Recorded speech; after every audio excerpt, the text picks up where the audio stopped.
বিএনপির ঘাঁটি হিসেবে খ্যাত নাটোর জেলার নাটোর ১, লালপুর, বাগাতিপাড়া এবং নাটোর ৩ সিংড়া আসনে বিদ্রোহী প্রার্থীদের নিয়ে চরম বিপাকে বিএনপি। এই দুই আসনে বিএনপি এবং বিদ্রোহী স্বতন্ত্র প্রার্থীদের মধ্যে হাড্ডাহাড্ডির লড়াই হবে বলছেন ভোটাররা। বিএনপি কর্মীদের সংখ্যা বিএনপির দ্বন্দ্বে অন্য কোনো দল জয়ী হবে। বুলবুল আহমেদের প্রতিবেদন। নাটোর ১ আসনে বিএনপি প্রার্থী ফারজানা শারমিন পুতুলের বিরুদ্ধে লড়ছেন একই দলের স্বতন্ত্র প্রার্থী তাইফুল ইসলাম টিপু।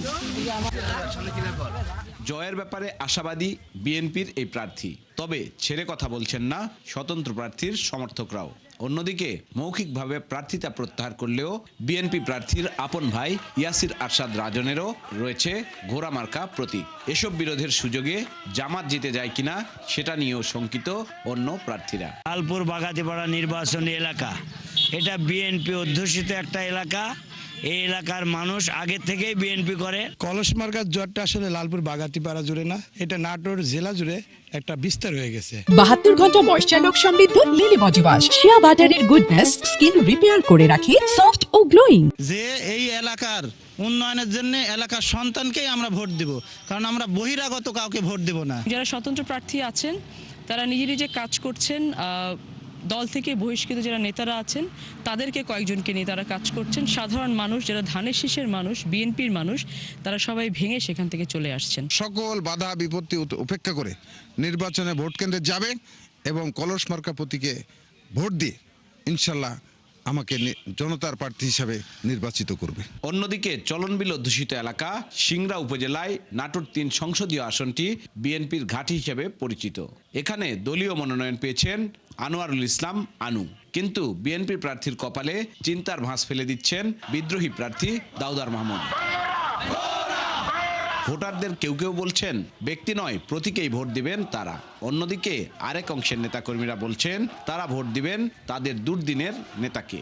দাউদার মাহমুদ এখানকার স্থানীয় ছেলে, সে দীর্ঘদিন যাবৎ রাজনীতির সাথে সম্পৃক্ত। ইনশাল্লাহ বিপুল ভোটে ঘোড়া জয়যুক্ত করবে। আনু স্যার যেহেতু ভালো মানুষ, তাকে সিংড়া মানুষ ধানের শীষ প্রতীকে ভোট দিয়ে বিপুল ভোটে জয়যুক্ত করবে। এটা দলের বাইরে কারোই কোনো অস্তিত্ব আছে বলে আমার মনে হয় না। রাজপথে থাকার কারণে প্রত্যেকটি মানুষের সঙ্গে আমার একে অপরের সঙ্গে আত্মার সম্পর্ক হয়ে দাঁড়িয়েছে। তার কারণে মানুষ এখানে প্রতীক দেখছে না, মানুষ দেখছে। ভোটের মাঠ দখলে রাখতে ছুটছেন প্রার্থীরা।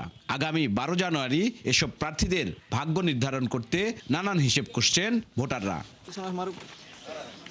বুলবুল আহমেদ, ৭১, নাটোর।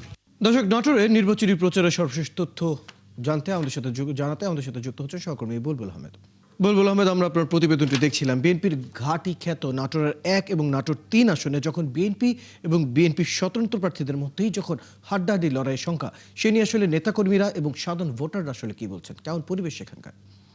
আসলে পরিবেশ কিন্তু এবারে যেহেতু পোস্টার নেই, কাগজের পোস্টার নেই, সেজন্য কিন্তু ভোটের যে পরিবেশ সেটি কিছুটা উৎসব মুখর হয়ে উঠছে না। এর বাইরে কিন্তু যেহেতু মিছিল মিটিংও নিষিদ্ধ করা আছে, সেক্ষেত্রে কিন্তু খুব একটা প্রাণবন্ত নির্বাচন এখনো হয়ে ওঠে নাই।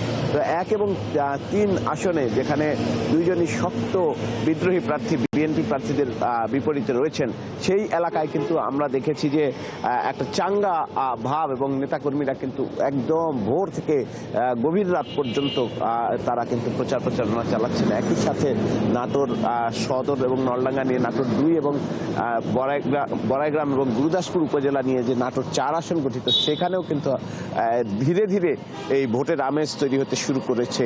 এবং আমরা যেটি দেখছি যে বিএনপির যারা প্রার্থী রয়েছেন তাদের পাশাপাশি এই বিদ্রোহী প্রার্থীরা থাকার কারণে নাটোর ১ এবং নাটোর ৩ এই যে আসন দুটি, সেখানে কিন্তু একটা হাড্ডাহাড্ডি লড়াইয়ের সংখ্যা করছে বিএনপি প্রার্থীর সাথে স্বতন্ত্র প্রার্থীদের। এর বাইরে নাটোর ১ আসনে সেখানে জামায়াতের প্রার্থী রয়েছে, তারাও কোনোভাবে অ্যাডভান্টেজ পায় কিনা, এবং সিংড়াতেও এনসিপির প্রার্থী রয়েছে, সেখানে তারাও সংখ্যা এনসিপির পক্ষ থেকেও বলা হচ্ছে যে জনগণ এবার পরিবর্তনের দিকে রায় দিবে। তো তারা কিন্তু প্রাণপণ চেষ্টা করে যাচ্ছেন এই আসনটা নেওয়ার জন্য। এবং একই সাথে কিন্তু রয়্যাল আজকে জানেন যে এই নাটোর যে জেলাটি সেটি পুরোটি কিন্তু বিএনপির ঘাঁটি হিসেবে খ্যাত এবং আজকে তারেক রহমান আসছেন রাজশাহীতে, তিনি রাজশাহীতে যাবেন, নওগাঁয় যাবেন, বগুড়ায় যাবেন, কিন্তু নাটোরে আসবেন না।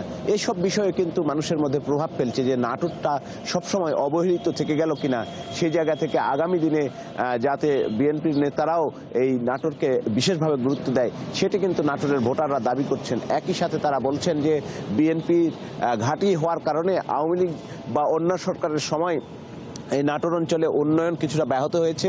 এখন যখন বিএনপির ঘাঁটি তখন বিএনপিও এটিকে অবহেলা করছে, কারণ যে এখানে দৃষ্টি না দিলেও সেখানকার ভোট বিএনপি পায়। তো এই বিষয়গুলোকে সামনে রেখে কিন্তু ভোটাররা হিসেব নিকেশ করতে চাচ্ছে যে তাদের দিকে যদি দৃষ্টিপাত না করে তাহলে আগামী দিনের নির্বাচনে তারাও হয়তো মুখ ফিরিয়ে নেবেন ধানের শীষের প্রতীকের দিক থেকে, কিংবা তাদের হাইকমান্ড যেন এদিকে নজর দেয়, সেই দাবি কিন্তু বিএনপির সাধারণ নেতাকর্মী এবং ভোটাররা করছেন। রয়্যাল।